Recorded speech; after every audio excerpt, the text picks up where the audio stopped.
the plan right now is I'm gonna cut the banks on both sides and just try to get it as wide as I can. Alright, so I just lost traction. I think what it is I'm going uphill and I'm pushing a berm. I need to mount the chains on this thing. I've never really messed around with chains before, so that's one of those like I'll get to it eventually sorts of things. And I think what I'll do here is I'm gonna reverse it. We'll pick the box up. There's the other thing I need to fix is the springs on this thing are just worn plumb out. When I didn't have the blower on there, it seemed like it was okay, but with the blower on there, it's a whole lot of weight, and I don't know if maybe they left it kind of with the weight hanging on it for a couple of years and they just wore out that way, or just from use. Either way, they're quite saggy, and when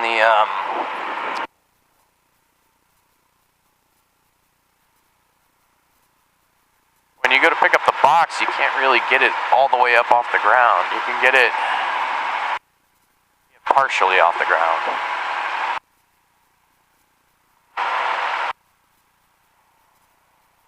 And but just barely. When I drove it home, I was bouncing the box off the ground.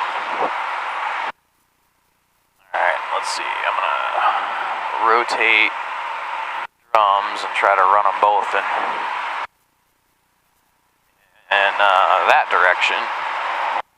That way I can see, I'll have a little bit less dust in front of the road on this side, and hopefully I can cut this bank back nice and close and still see what I'm doing. The positive pressure on the hydraulics, or at least the ability to kind of put them there and leave them there, that's pretty neat. You know, the box doesn't float; it just holds it at whatever it is. And again, the 3-point hitch on the tractor does not create any downforce on the box. And this is just, you know, it's putting as much downforce as you would ever need. I don't really see the box riding up on snow. I think you could get into stuff that's just too thick, and you don't have the traction, or you know, it's just not stuffing it into the box to clear it fast enough. But I don't think riding up like the other blower is ever really going to be a problem. Cameras, that's something I want to add to this thing. Like, I can't really see what's going on those blowers right now. You know, if I lean forward, I can tell that both chutes are still shooting. I've broken 2 shear bolts so far, and both times I didn't realize I broke them. And that's unfortunate, because when you do that, it loads those blowers up just instantaneously, and you end up having to spend 20 minutes chipping ice out of there so you can get to everything to, you know, put the shear bolts back in. And the shear bolts are right on the front of the box. They put them in a great place, but just to get the fan manually rotating so you're not rotating with the starter or anything. The blue box here has a clutch, and again, the clutch seems to kind of sort of work. It's probably user doesn't know how to use it kind of thing.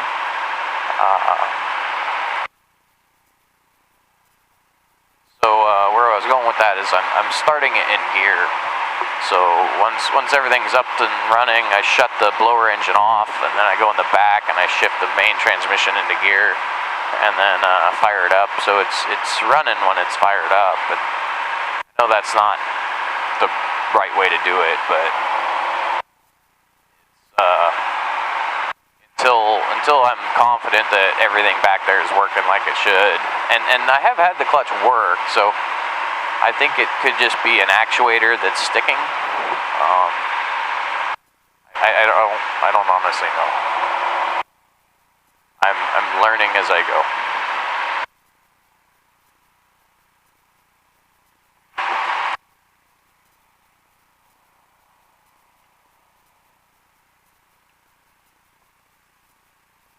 Well, hopefully I'm providing some useful video or something interesting. I'm sure like watching the actual Unimog from the outside would be much more entertaining than listening to me talk. And I didn't have an ice scraper last week with me because I didn't realize I would need one. And so I was using my hat to kind of wipe the window, and that didn't work very well. So I have a dish towel and an ice scraper this time, so I can get the window a little bit better. I know this is just a stopgap measure to get me to summer.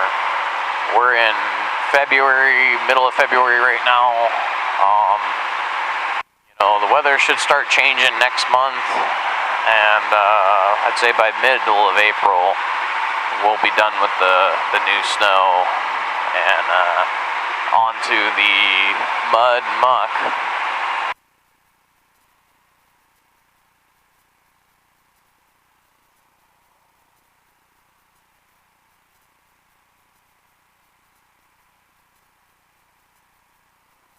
Yeah, this thing's definitely slow. She just slow and steady wins the race.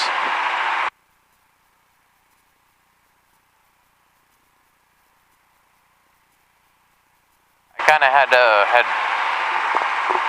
dreams of just being able to jump in this thing like a modern pickup, fire it up, and run up and down the road for half an hour and park it, you know, do it in the morning before I go to work, that sort of thing. Realistically, this machine was designed to be run all day, and you start it in the morning and get everything warmed up. Ideally, you have it parked in a warm shop, and then yeah, you run it for the day and park it, and then get up and run it again the next day. You know, I'm not a professional snowblower guy, and maintaining the road is just something means to an end. This will probably be more of a weekend or evening thing. I'm getting into some heavy drifts here, so I want to. These I've already cut these back once, but I want to just take like an extra 6 inches off the side of this berm.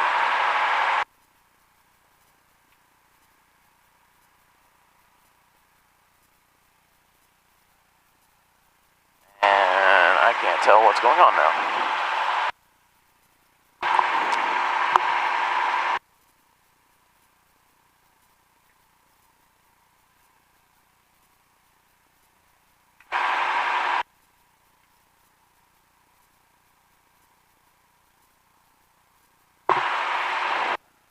Alright, both blowers seem like they're still working.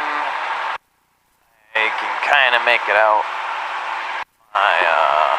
Road in front of me, probably right up until I start driving again.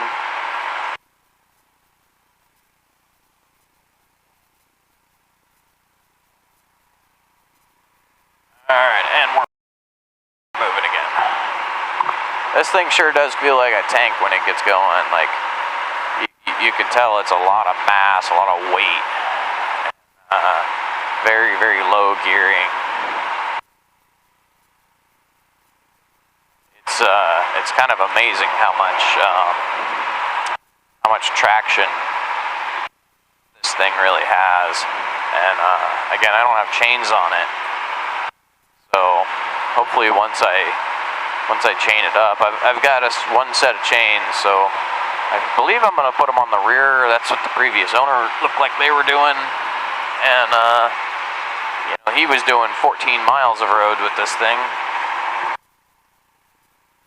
I don't really know what kind of conditions he was in when he was doing that, but you know, assuming it was something similar to what I've got going on here, I don't know, if it was working for him, it'll probably work for me. Eventually I'll try to get a set of chains for both front and rear, and then I don't have to decide which one's the right way to do it. I can just run both. But I guess if anyone has experience running a plow or a tractor or a skidder or something, what do you think? Chains on the front or chains on the rear? I can put a lot of downforce on the front, which that kind of pivots it more weight into the rear.